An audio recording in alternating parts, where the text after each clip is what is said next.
Министерот за земјоделство, шумарство и водостопанство Љупчо Николовски апелираше до земјоделските производители, но и производствените капацитети да ги погледнат мерките на Агенцијата за поттикнување и развој на земјоделството со цел поголема искористеност на финансиските средства од ИПАРД фондовите. МЗШВ ја препознава економската важност на ваквите инвестиции. Во тој контекст постојано работи на јакнење на административните капацитети во процесите на подготовка и евалуација на потребната документација при аплицирање за средства од ИПАРД фондовите. Што во наредниот период, во наредните неколку месеци ни следат и нови повици, нови огласи кои што ќе бидат навремено најавени, а апликантите треба да бидат навремено подготвени.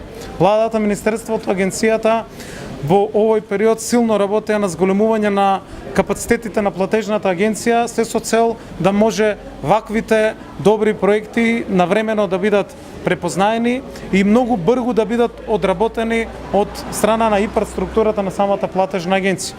Работиме заедно со директоратот за земјоделство на Европската комисија за да наследните повици за новите мерки кои што ги подготвуваме, да имаме многу поедноставни процедури кои што ќе бидат објаснети и на фармерите, и на земјоделците, и на луѓето кои што доаѓаат од агробизнис секторот.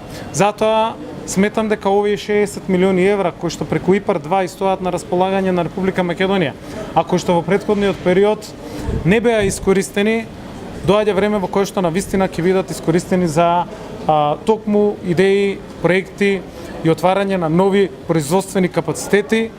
Министерот за земјоделство ги охрабрува сите производствени капацитети да погледат кон ИПАРД 2 програмата, бидејќи тие се инвестиции кои значат многу за развојот на агросекторот, особено кога при тоа се користат расположивите финансиски средства од Европската Унија. При ваквите производствени капацитети овозможува да се зголеми откупот на земјоделски производи, но добиваме и производи со додадена вредност.